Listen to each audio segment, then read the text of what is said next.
Yeah, I can't tell if this looks good or not. What do you think of the new backdrop, guys? Is it okay?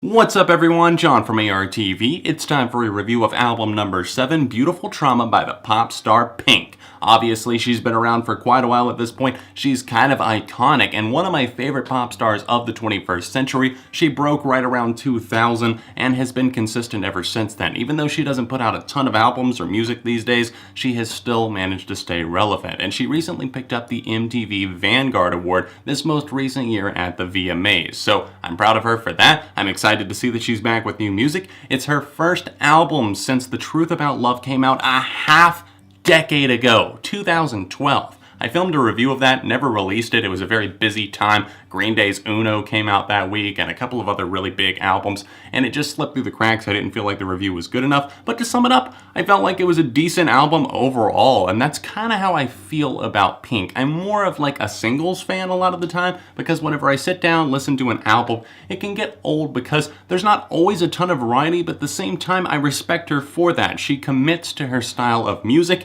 and she doesn't need modern trends and that sort of thing. And while some of these songs do feel very fresh on this new record that we have here today, Beautiful Trauma, I feel like it's not done so in a cash grabby type of way. You're not gonna hear Pink singing over any trap beats, thank God. This album finds her reunited with some of her past collaborators, like Eminem, of course, the sole feature on this album, and then whenever it comes to the production, you have once again Greg Kurstin, Max Martin, Shellback, some people that have definitely been involved in her past projects, and even some of the songwriters that were involved in some of her early stuff, like I'm talking Dear Mr. President. So it's exciting to see how she actually just keeps people around. She knows what works, and whenever you're able to pull from that and still be able to get fresh ideas and fresh sounds, I'm okay with it. She also roped in Jack Antonoff, one of the most in-demand producers alongside Greg Kurstin at this point, and this album manages to stay very consistent even though it does have such a plethora of writers, producers. It still sounds cohesive as a whole. It has a message, and overall, I would say that it's one of hurt and relationships. And while some of the songs are more fun, more upbeat and that sort of thing, for the most part, this is more of a heartbreaking and I guess heartwarming at times record where she talks about love,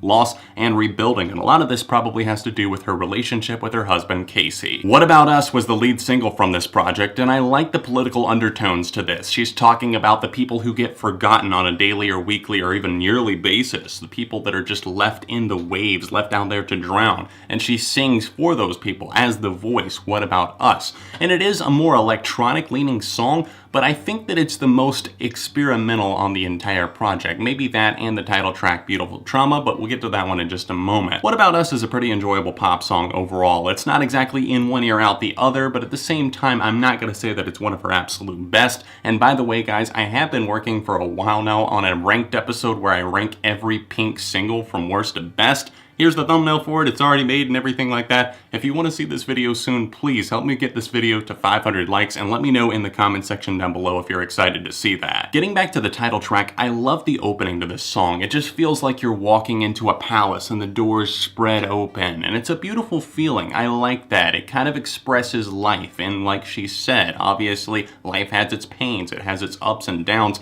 but it's a beautiful trauma all the way through. And I like this. It's a good bounce back. This is the first song, and after hearing Just Like Fire for that Alice Through the Looking Glass soundtrack, I wasn't exactly looking forward to new music. I cannot stand that song. But for the most part on this album, I'm definitely reassured, entertained, and enjoying this project. You can definitely see Jack Antonoff's touches on that opening track, Beautiful Trauma. This is one that gets racing with those synthesizers after a slower start, and the pacing is perfect. Honestly, I love Alicia Moore's delivery on this one vocally. She has always been one of my favorites whenever it comes to mainstream pop, and she continues to knock it out here, especially the songwriting so strong, and you can see the connection between Antonoff and Pink, and I would hope to see more from them in the future. There's only 2 songs on this project. As you listen through this project, I can't imagine that any Pink fans are going to be disappointed, because whenever you start to listen, you're going to get what you expect. There's some very endearing, heartfelt moments that I'm absolutely loving, like Where We Go. That was the Moore and Kurstin track, and that's one where it's just the two of them, just doing something that does feel a little bit more up-tempo than some of these more sparse tracks, but this one, once again, dials it in on the relationships and hones in on that aspect. And there's one that absolutely feels gut-wrenching to me, and that is But We Lost It. That is one that speaks of love, obviously, and something that is so far out of reach at this point, it feels like that they're never going to pull it back in. And this one is just the pianos, the vocals, everything about this track truly is gorgeous. Barbie's was co-written with Julia Michaels, who is blowing up right now, and while I'm not her biggest fan, I think that this track turned out pretty great. I like to see her reflecting on aging, seeing her own father getting older, the wrinkles on his face, everything else starting to set in as she realizes that life takes its toll and eventually nobody survives. And she does a great creative spin on this one. And even though you could look at the title and even the chorus, I think it's a bigger representation. You could take it as cheesy, you could take it as literal, or you could say this is a woman who's reflecting on her life, seeing her own kids and everything else pass in front of her eyes,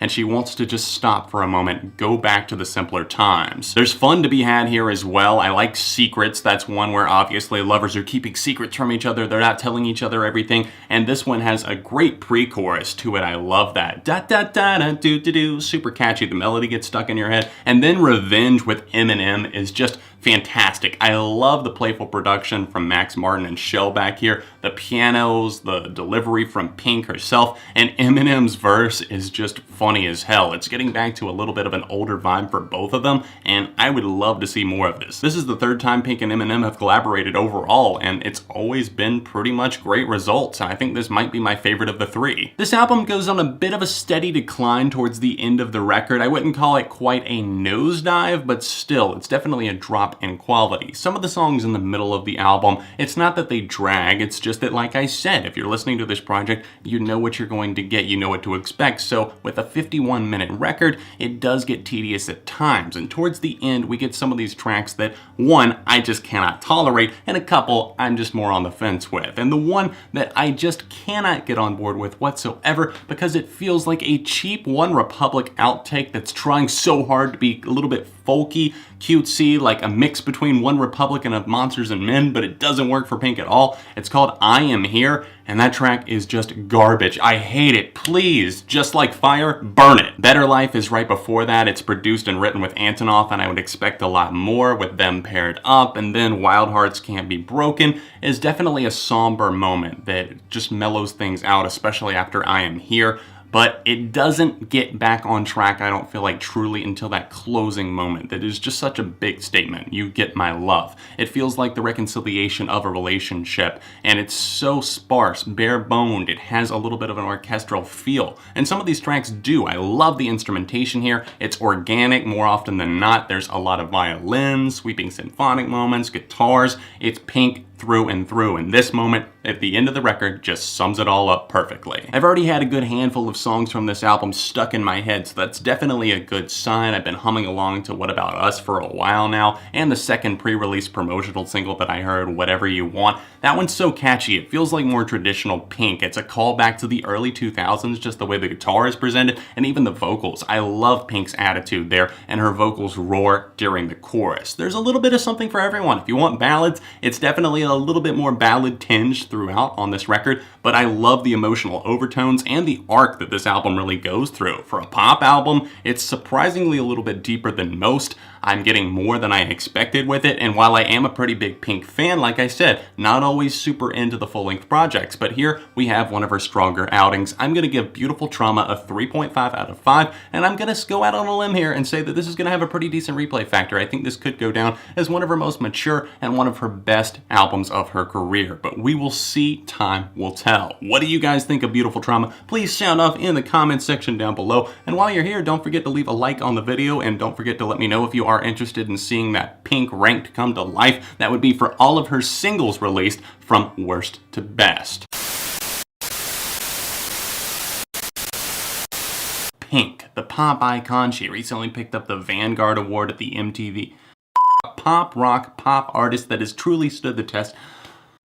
What's up, everyone? John from She recently picked up MTV's Vanguard Award at the If you're able to support me on Patreon, that would be awesome. It helps videos like this and the Pink Ranked, of course, keep coming on a monthly basis. It's the top link down below, or else it's the annotation over there in the corner. If you want to see another video where I talk about Pink, it's right over here. Another recent pop review right here. Socials are in the description, and other than that, I'll see you very soon right here on ARTV.